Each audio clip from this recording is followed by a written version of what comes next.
niyang nakakuha ng pinakamalalaking kontrata para sa flood control projects ng Department of Public Works and Highways o DPWH na umaabot sa daang bilyong piso sa pamamagitan ng insertions sa national budget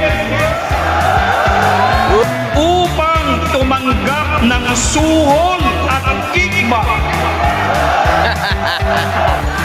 Subalit, mahigit na pong 100 araw ang lumipas ay wala pang sinuman nakakasuhan o napapatawan ng kaukulang parusa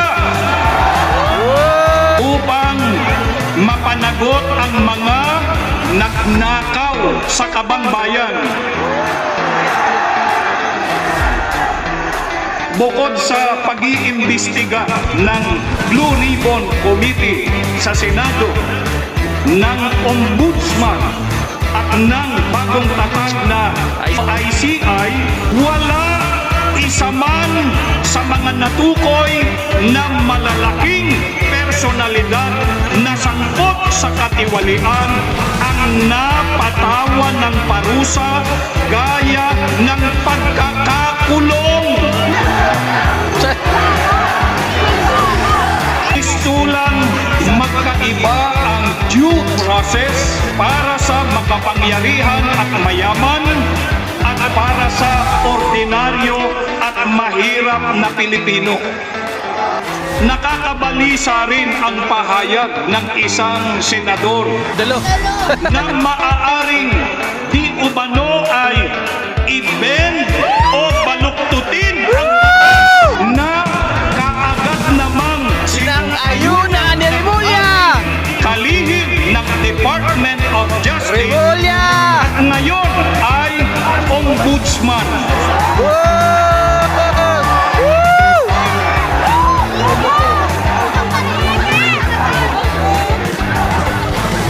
Lumilitaw sa kanilang pahayag na ang batas ay bendable o flexible depende kung kanino nila ito ipatutupad.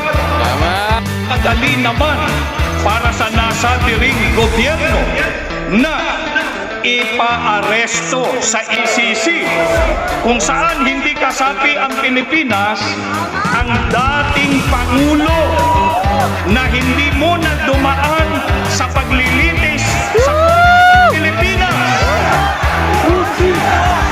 Katarungan! Pilipinas, kami na pumipig lumigas. Halit na pipitong ating natutuhan niya mga nasa taas ay nagpapakaya. Hinihis mga talakaya, mga hugas sa may tagat. Ang mamaya ko nagpapakasakit na mamaya. Piluto sa katwiran na batakara. Sa banda ko sa katong kalakaran. Kundi sa lang ang pamamaraan. Tuwing ka napatan.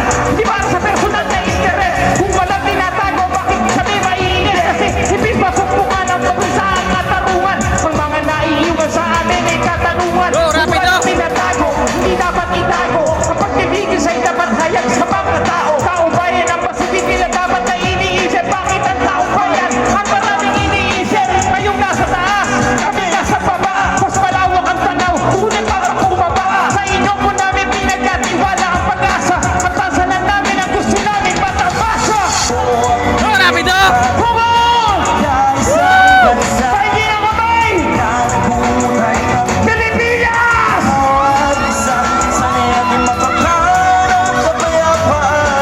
Para sa kaunlaran, dapat tayong magpagsan at dilawan ang daan. Tiwala ng sambayan ng Pilipino.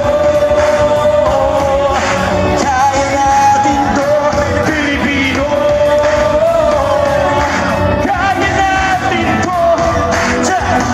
Pilipino nagturusa, nagkagandarapan na sa pagkahanap buwan nila. Si maganda kuma, pero bakit di man lang bigyan pansin? Nakain nyo naman sana kami kamustahin. May pasyumok sa kumo, sinangahan ng masa. Kunti dumaan sa mesa, pero mesa'y walang pa. Di lang mula ng bumaha, kundi pati galit ng mas. Di nyo kayang tapunan, kasi balutin nyo ng pera. Pera mag-list, di nyo mali, pag minanong pa'y marami. Di nyo alam na nagsasabi masyado kayong nagbabalabis. Huwag na lang ganon, malala na sitwasyon. Kailangan yung lahat ng magtigil ang kurang sariling bayan ang ninanakawan. Nasa na perlas ng silanganan. Sariling bayan ang ninanakawan.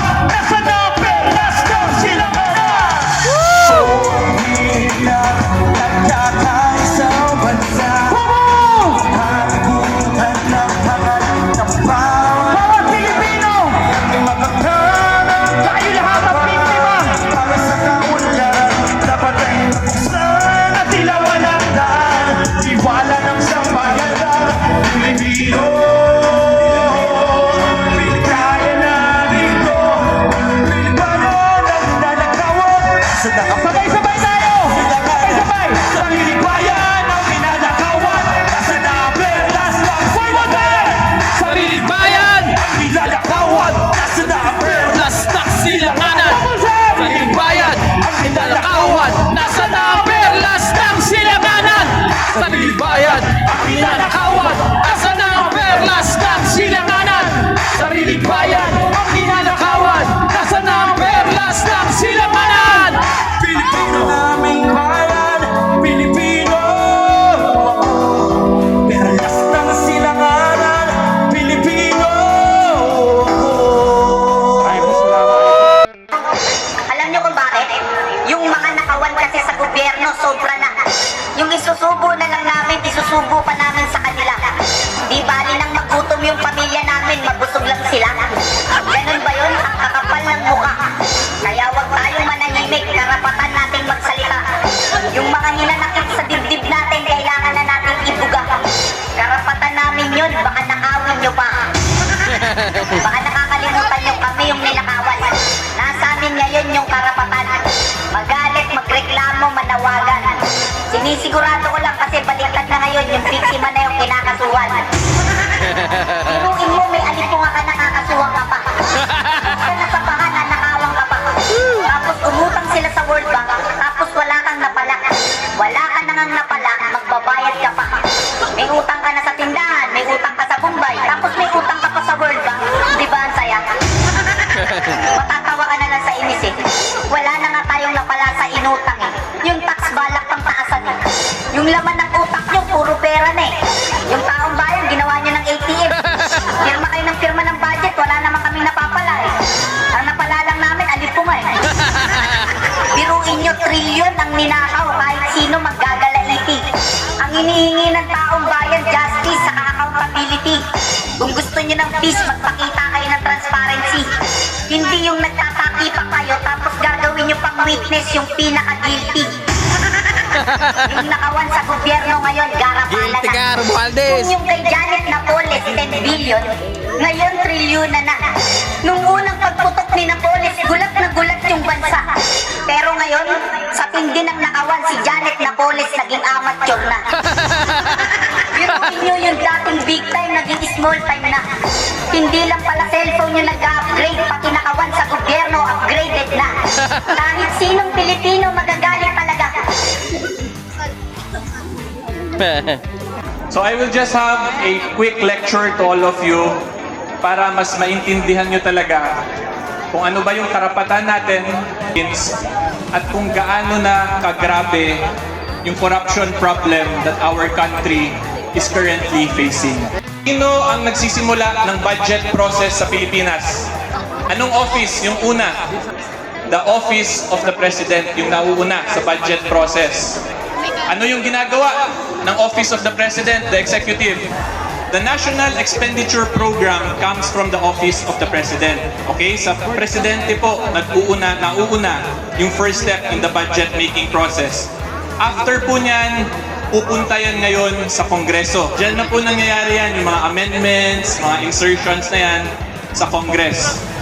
So kung meron po silang mga gusto papondohan ng mga proyekto, una po yan from the President to the Congress.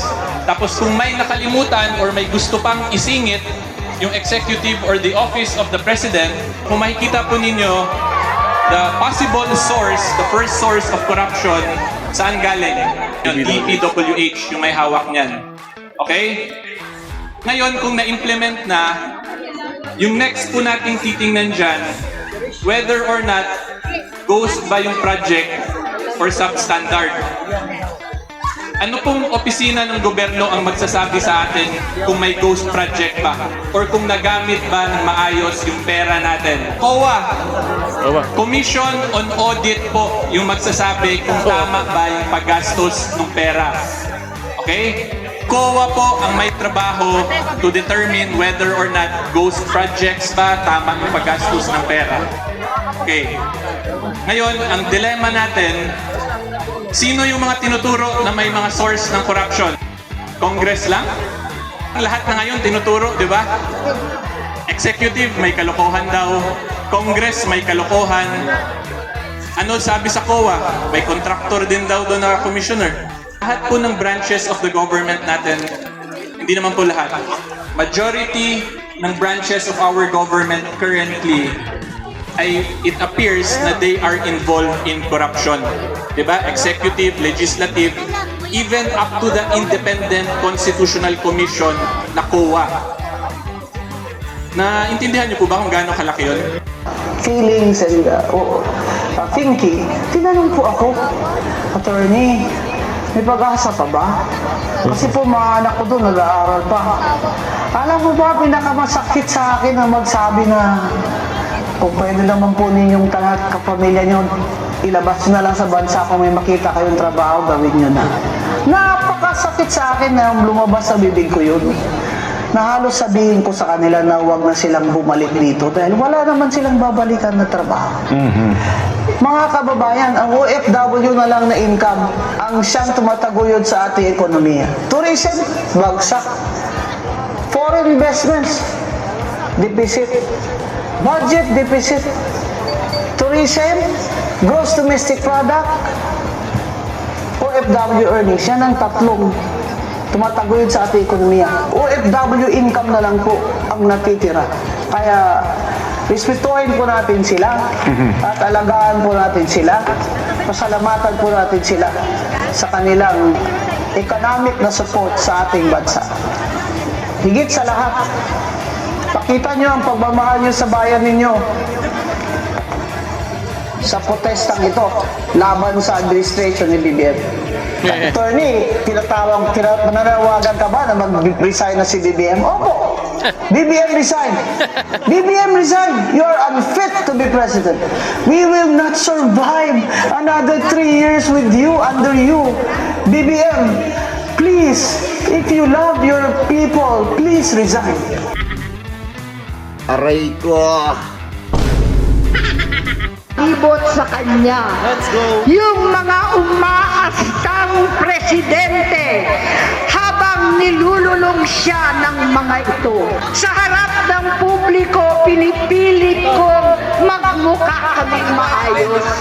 Sa palagay ko, ang makakaunawa lamang sa akin ay ang mga pamilya may pinagdaanan sa adiksyon, sa inom, sa sugal, higit sa lahat, sa droga. Tuwing magsasabi siya sa akin na magbabago na siya, hindi ko siya kayang tiisin. Sana, oo nga, nagbago na siya. Hanggang dumating ang 2024 at 2025, yung bisyo niya na ang dahilan ng pagbahak ng korupsyon, kawalang direksyon, at maling-maling mga desisyon. Walang accountability, wala nang hustisya. Hindi na niya alam ang nangyayari. Hindi na pinapaalam sa kanya ang mga pangyayari. Sinamantala ng mga ito ang paggamit niya ng droga. Kinangkam na nila ang kaban ng bayan habang ang mga dating tumatawag sa amin ng magnanakaw ay nakakita na pagkakataon sirain ang lahat. Nagagamit na nila si Bongbong para sirain si Inday. Itinutulak pa nila si Bongbong at ang bayan sa bangin para umastang tagapagligtas. Hanggang sa pagpadukot sa dating Pangulong Duterte para itapo na lamang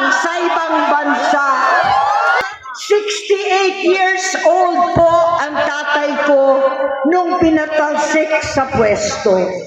68 years old na rin si Bongbong ngayon. November 17 din, nung 2021, nung nakumbinsi ko si Inday na magbise kay Bongbong. November 18 po, bukas, ang ikatlong araw natin. 9 na taon na nakakaraan.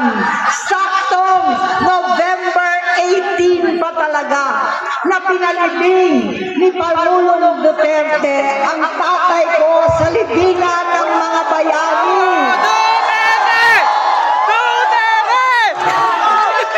Halo-halo na ang aking nararamdaman, pero alam kong ito ang dulo at hangganan ng aking pagtitiis at pananahimik. Hindi na tayo mananahimik! Dahil nalaman kong pati ang mga anak niya ay nagdodroga na. Pinatusok lamang ko pa ang pag-alok ng mag-inang si Sandro ng droga ang aking mga anak at iba pang mga kamag-anak. Yan ang hindi ko na mapapalampas. Dapat mauna ang Diyos, ang bayan, pamilya at sarili. Hanggang sa mga oras na ito, Bonget, gusto kong malaman mo na hindi kita sinusukuan. Hindi ko kakayanin kung mapapahamak ka. Kaya hinihingi ko na tayo'y umuwi na, mamahinga alang sa iyong kalusugan. Kaya kung mabigo at mawala sa iyo ang posisyon, pero hindi ko kayang mawala ka sa amin. Ayusin mo ang sarili mo. Magpagamot, alisin ang droga sa iyong sistema. Susuporta at hindi pipigil manalangin kasama ninyo dito sa Luneta at sa buong mundo. Dahil iyon naman ang tungkulin at ibig sabihin ng salitang kapatid, kapatid, mabuhay kayong magkakapatid. Maraming salamat po, Senator Marcos.